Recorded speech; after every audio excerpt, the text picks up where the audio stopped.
Alright everyone, welcome to Seb VR and Doom 3. Full disclosure, that guy scared me more than he should have. Especially since there will be demons ahead. Ooh, only human. So, full disclosure, I haven't played Doom 3 before, so this is all new to me. We are now landing on Mars. Research facility. I gotta get out of here.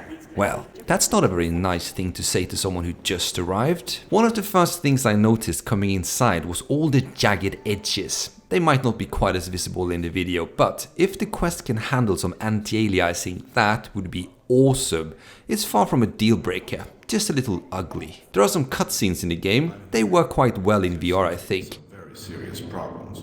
Oh, really? Do I need to remind you of the groundbreaking work that we're doing here? The main message here is that they're doing groundbreaking work, but there is a problem. Reminds me of this port, in fact.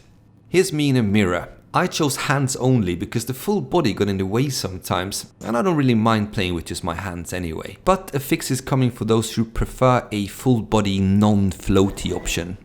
You can't grab things, of course, or spill someone's coffee, because this is a port. Well, not that many VR titles are quite so interactive. This is cool though, how you open doors with your hands. It switches from gun to hand by itself, but beware, it does get iffy sometimes. And beware, it does get iffy sometimes when demons are throwing fireballs at you, but I'm getting ahead of myself. You need to report to Sergeant Kelly ASAP. The sergeant has a roof-mounted minigun outside his HQ. Should I be worried? Take your sweet time, Marine. He insulted me and told me to follow Boston Dynamics' Grey model, Soot, to find a missing scientist. Welcome to the dungeon, Marine. Most unexciting place on Mars. And since it's such a bore, we need guns to amuse us. Now you're ready for combat. Ah, boring combat, I take it. Gun in hand, I walked past the man with the world's worst posture, opting for an iPad hunch instead of a text neck. But he's gonna die soon, so whatever. Through a door to flickering lights, my jump scare senses were tingling. Hey! You're looking for the scientist, right? I'm not sure you want to find him. I kept looking anyway, and soon found my lost scientist. Mission accomplished and all was well. No, please. Oh, rubbish. So this is where shit hits the fan and splash demon poo all over the shiny Mars bars, Mars base. Things were going all sorts of wrong on the telly, and the lost scientist got mad at me, and now he was the dead scientist without a head. Not that he needs it. I had to get back to HQ, but the way back wasn't quite as merry as before, with bullet fodder zombies, unintentional door puzzles, and doctors who don't even know CPR. You are fired. Up on. After some more jump scares, I got a shotgun, and as the third law of gaming dictates, with bigger guns come bigger enemies.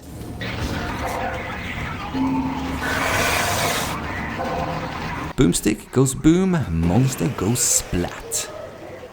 It's almost impossible to see in the video, but if you look closely you may notice that I'm getting frame stutters from time to time, and that's probably the biggest issue for me. It's really hard to convey those drops on a 30 FPS video when the game is trying to hold 72 FPS. For the most part it runs smooth enough, but when you have to juggle frame rate jitters with demon fritters, it gets a wee too sketchy even for a seasoned zombie slayer like myself. Just look at me shining my torch after too many demons messing with my brittle little nerves. If this were Saints and Sinners, I'd have a constant full charge. I thought I was the only one still alive. I can't believe I found you. Go for help. Please. If only he knew about my brittle nerves, he wouldn't put so much trust in me. Phew, vents were alright. Down it looks okay. Good. I like it when games slow down a little. Oh shit.